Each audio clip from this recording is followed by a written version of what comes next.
Assalamualaikum warahmatullahi wabarakatuh. Bismillahirrahmanirrahim. Alhamdulillahirabbil alamin.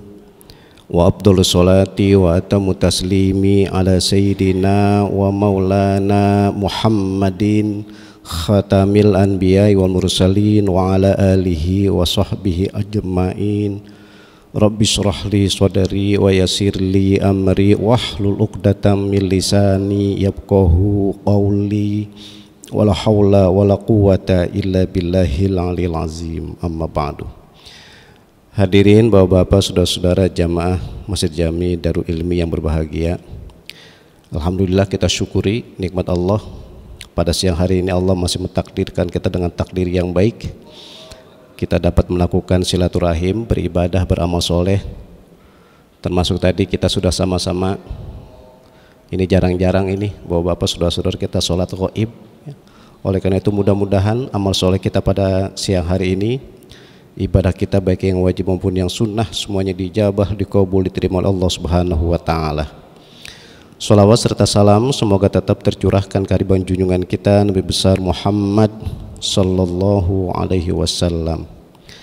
Bapak saudara yang kami muliakan, ini juga pertama lagi setelah melakukan kegiatan di bulan Ramadan dan bulan Syawal, ini baru mulai lagi pengajian hari Rebo, dan kebetulan saya ngisi kajian Kitab Bulughul Maram setiap hari Rebo pertama dan ketiga di masjid ini. Oleh karena itu kajian pertama dalam kesempatan ini, ya setelah kita libur hari bulan Ramadan dan Syawal, saya akan baca satu hadis yang datangnya dari sahabat Nabi yang bernama Fadhalah, ya. Wa an Fadhalah bin Ubaid radhiyallahu anhu qala sami'a Rasulullah sallallahu alaihi wasallam rajulan yad'u fi salatih wa lam yahmadillah wa lam yusolli 'alan nabiyyi sallallahu alaihi wasallam.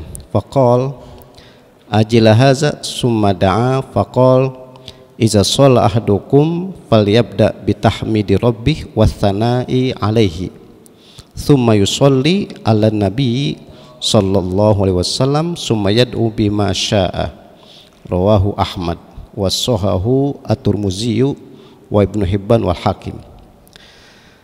Di dalam kitab Bulughul Maram ini ada pengarang kitab ini, itu Imam Ibnu Hajar al-Asqalani, membuka satu hadis yang berkaitan tentang keutamaan berdoa. Ini kalau secara khusus, secara spesifik, hadis ini dimasukkan ke bab tentang keutamaan berdoa dan membaca sholawat pada junjungan kita Nabi besar Muhammad sallallahu alaihi wasallam. Lengkapnya begini. Suatu saat Nabi mendengar salah satu sahabatnya itu berdoa tapi tidak walam yahmadillah, tidak memuji Allah, walam yusolli ala nabi, dan tidak membaca sholawat pada Nabi. Ini ketika Nabi tahu ada sahabatnya berdoa tanpa memuji dan membaca sholawat, kemudian Nabi mengajarkan dengan lafaz iza shalla ahadukum falyabda bitahmidi rabbih wassana'i alaihi summa yusolli ala nabiyyi sallallahu alaihi wasallam.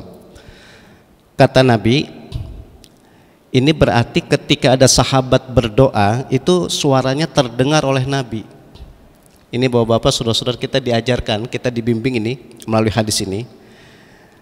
Ada waktunya kita berdoa dengan suara keras, ada waktunya kita berdoa dengan suara pelan. Jadi disituasikan aja, dikondisikan aja. Makanya kayak tadi ini, ketika kita baca doa, itu ada waktunya dikeraskan, ada waktunya dipelankan. Bukan berarti setiap baca doa itu harus dikeraskan suaranya, harus dipelankan semuanya, enggak. Lihat situasinya aja. Maksud saya, kalau ada kawan-kawan kita, kalau baca doa itu gak dengan suara keras, itu benar. Tapi suatu saat, kalau kita ada mendengar sahabat-sahabat kita, kawan-kawan kita kalau baca doa dengan suara pelan, itu juga benar, ya. Jadi nggak ada yang disalahkan dan nggak ada yang menganggap benar. Jadi semuanya itu adalah sesuai dengan ajaran Nabi kita Muhammad sallallahu alaihi wasallam. Inti selanjutnya, Ini Nabi sangat peduli kepada sahabat-sahabatnya, sehingga ketika Nabi tahu ada sahabatnya berdoa, kemudian Nabi mengajarkan, iza sholla ahadukum falyabda bitahmidi rabbih. Yang pertama, kalau berdoa itu diawali dengan tahmid dulu, yaitu membaca alhamdulillah. Jadi kalau kita berdoa, sebetulnya sih kalau berdoa tidak harus bahasa Arab ya, dengan bahasa apa saja boleh. Mau pakai bahasa Indonesia boleh, mau pakai bahasa Arab boleh, mau pakai bahasa daerah juga boleh ya. Kalau bahasanya lebih mantepnya pakai bahasa apa saja boleh, tapi dengan bahasa Arab lebih utama. Jadi intinya kalau berdoa dengan bahasa Arab itu lebih utama, meskipun maaf nih bahasa saya, meskipun isi doa itu kita belum paham artinya, tapi di sana ada sugestinya. Persis ketika kita membaca Al-Quran, itu kan kita yakin kitabullah. Bisa jadi yang kita baca kita tahu, kita ada tahu artinya, ada yang belum tahu artinya. Tapi di situ ada nilai keberkahannya, syifa warahmah. Jadi ada membaca Al-Quran itu dengan bahasa Arab, itu yang dikatakan pahalanya per huruf. Sama abdoliyatnya, keutamaannya, kalau berdoa itu dengan bahasa Arab, tapi kalau kita ingin menggunakan bahasa yang lain tetap sangat dianjurkan. Nah, yang terpenting Nabi mengajarkan kalau berdoa itu diawali dengan tahmid dulu, yang minimal alhamdulillah atau hamdan. Yang menarik Bapak-bapak, saudara-saudara, kenapa kok kalau kita mau baca doa harus bertahmid dulu? Nabi mengajarkan harus bertahmid dulu, memuji dulu. Intinya sebetulnya begini, kan kalau kita berdoa itu disebut minta. Jadi kalau berdoa itu maksudnya kita minta. Maka sebelum kita minta lagi, dan sebelum yang kita diberi oleh Allah, yang ada sama kita, yang udah ada sama kita, kita syukri dulu gitu. Jadi filosofisnya begitu, falsafahnya.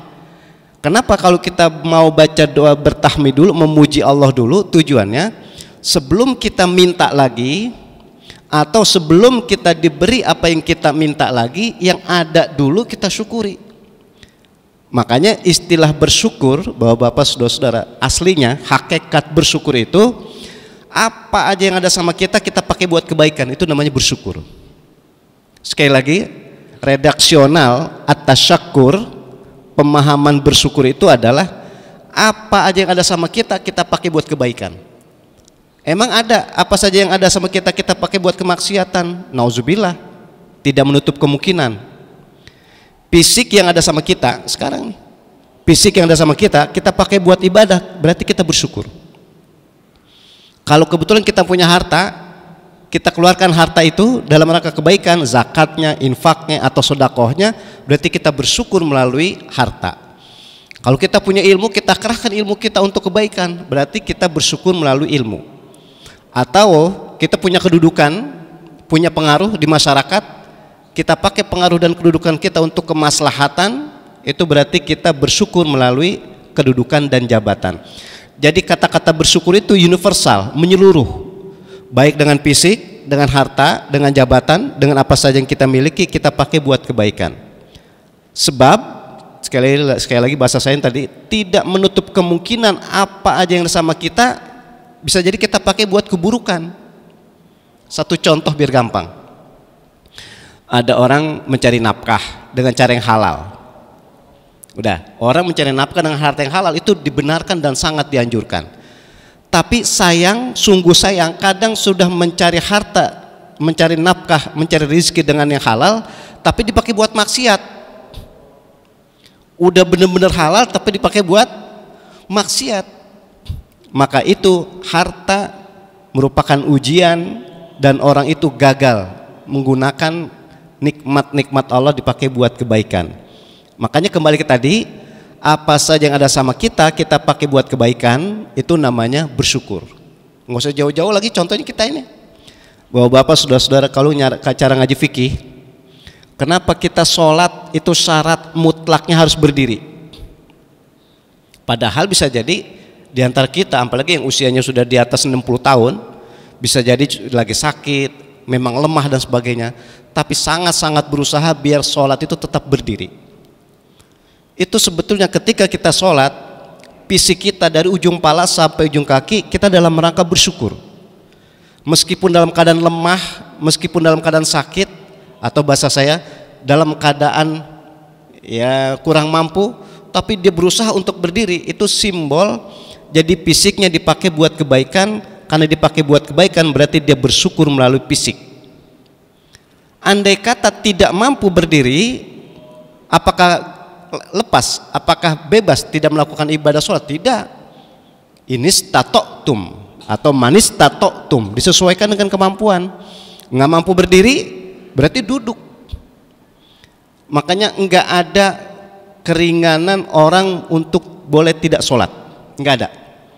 Dalam kondisi bagaimanapun, bahasa saya ini, meskipun sakit tetap wajib sholat. Contoh, ada orang nggak mampu berdiri, menganggap udahlah dispensasi keringanan atau rukhsah untuk boleh tidak sholat, nggak boleh, tetap wajib sholat. Makanya tadi nggak mampu berdiri, duduk. Bahkan nggak mampu duduk, berbaring. Maka di sini pemahaman, apa saja yang ada sama kita, kita pakai buat kebaikan, amal soleh ya, berarti itu kita bersyukur. Sekali lagi, tidak semua yang diperoleh oleh seseorang itu dipakai buat kebaikan, belum tentu. Makanya sekali lagi tadi saya bilang, kita mensyukuri nikmat Allah itu masya Allah luar biasa. Di antaranya adalah fisik kita pakai buat ibadah, harta kita pakai buat kebaikan, dan seterusnya dan seterusnya. Berarti itu dianggap sebagai bersyukur. Itu yang pertama kata Nabi. Jadi Nabi mengajarkan kepada kita, kalau berdoa itu bertahmid dulu, atau bahasanya bersyukur dulu. Tujuannya tadi ya mudah-mudahan yang udah ada sama kita, kita pakai buat kebaikan, dan nanti yang kita minta kalau diberikan oleh Allah kita juga pakai buat kebaikan. Itu namanya kita berdoa diawali dengan memuji Allah dulu. Yang kedua kata Nabi, mengajarkan sebelum kita berdoa, kata Nabi adalah summa yusolli ala nabi sallallahu alaihi wasallam. Yang kedua bersolawat. Jadi yang pertama memuji Allah, bertahmid. Yang kedua membaca sholawat. Ini aktual banget nih. Tadi kita sholat ghaib. Makanya tadi saya bilang, awal saya mulai ngomong, jarang-jarang kita sholat ghaib. Gini memahaminya, sholat ghaib tadi, atau sholat jenazah lah kalau ada fisiknya, itu kan yang pertama kita membaca alhamdulillah dulu atau membaca al-fatihah dulu. Setelah membaca fatihah baru membaca sholawat. Ini urutannya, itulah yang sesuai yang diajarkan oleh Nabi kita Muhammad SAW. Memuji Allah dulu baru membaca sholawat. Makanya urutan itu tadi, membaca al-fatihah dulu baru membaca sholawat. Ini kan mengaplikasikan, mengamalkan. Sekali lagi ajaran junjungan kita Nabi besar Muhammad SAW. Jadi kalau kita berdoa, kalau kita ingin meminta kepada Allah, itu ada teorinya. Teori pertama memuji Allah, yang kedua membaca sholawat. Yang makanya tadi saya bilang, contoh yang paling gampang yang tadi nih, ini masih hangat, aktual banget ini. Kita sholat ghaib, itu tadi habis baca fatihah, baca sholawat. Sekarang apa sih keutamaannya? Apa sih hikmatnya? Kok kita membaca sholawat? Yang dimaksud membaca sholawat adalah membaca sholawat pada junjungan kita Nabi besar Muhammad sallallahu alaihi wasallam. Begini bapak-bapak, saudara-saudara nih, salah satu hikmatnya, salah satu manfaatnya sebelum baca doa kita membaca sholawat. Sebetulnya antara kita kepada Allah Subhanahu wa Ta'ala itu masih mahjub, masih tertutup. Makanya saya ndangak ke atas ini, seakan-akan kita kalau mau lihat langit ini tertutup oleh atap. Sama, ini namanya kias, analogi. Jadi ketika kita berdoa, ketika kita minta kepada Allah, itu masih mahjub, masih tertutup. Apalagi kita tidak menutup kemungkinan kita masih banyak kekurangan dalam ibadah, kita masih banyak melakukan kemaksiatan, kita masih banyak melakukan dosa. Makanya syarat mutlak agar ibadah berdoa kita diterima oleh Allah, kita tidak melakukan maksiat. Tapi menariknya tadi, ketika kita mau baca doa, kita membaca sholawat, itu istilahnya yang asalnya kita kepada Allah itu mahjub, tertutup. Tapi dengan membaca sholawat, justru sholawat itu akan membuka yang menutup itu. Kalau saya analogiin, ini ada ibu-ibu itu, antar kita dengan ibu-ibu kan ada tier apa? Nyebutnya hijab. Ada hijab atau penutup. Paling gampang penutup dah. Jadi ketika kita berdoa kepada Allah, kita awali dengan membaca sholawat, itu penutupnya terbuka. Yang asalnya tertutup karena membaca sholawat terbuka. Jadi sholawat itu salah satu hikmatnya, salah satu manfaatnya menutup yang asalnya antara kita dengan Allah, tapi dengan sholawat malah terbuka. Maka itu syarat, bahasanya syarat untuk diijabah doa kita pada Allah Subhanahu wa taala adalah membaca sholawat kepada Nabi kita Muhammad sallallahu alaihi wasallam. Sehingga Nabi bilang, kalau membaca doa awalilah dulu dengan memuji Allah, yang kedua membaca sholawat. Yang tadi saya bilang hikmatnya, manfaatnya membaca sholawat, yang asal kita kepada Allah tertutup jadi terbuka. Karena sudah terbuka, berarti apa saja yang kita minta, apa saja yang kita munajatkan, apa saja yang kita mohonkan, karena ada berkat sholawat dari Nabi kita Muhammad SAW, atau karena berkat kita membaca sholawat pada beliau, sehingga terbuka. Karena terbuka, semua doa kita mudah-mudahan diijabah oleh Allah Subhanahu wa taala. Itulah janji Allah dalam Al-Qur'an, ud'uni astajib lakum. Berdoalah kalian hanya kepadaku, astajib lakum, niscaya aku kabulkan. Oleh karena itu Bapak-bapak, saudara-saudara, ini secara singkat ya kajian fikih secara khusus kita Bulughul Maram ini. Kita dibimbing oleh junjungan kita Nabi besar Muhammad SAW, ketika mau berdoa, ketika mau meminta kepada Allah, jangan lupa nih bahasa Nabi, yang pertama memuji Allah dulu, minimal alhamdulillahirabbil alamin.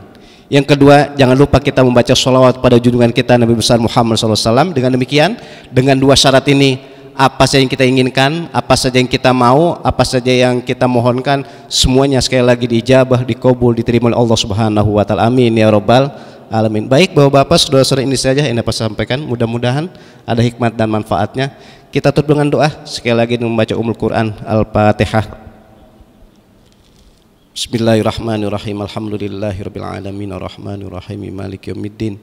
Iyyaka na'budu wa iyyaka nasta'in ihdinas siratal mustaqim ghairil maghdubi 'alaihim waladdallin.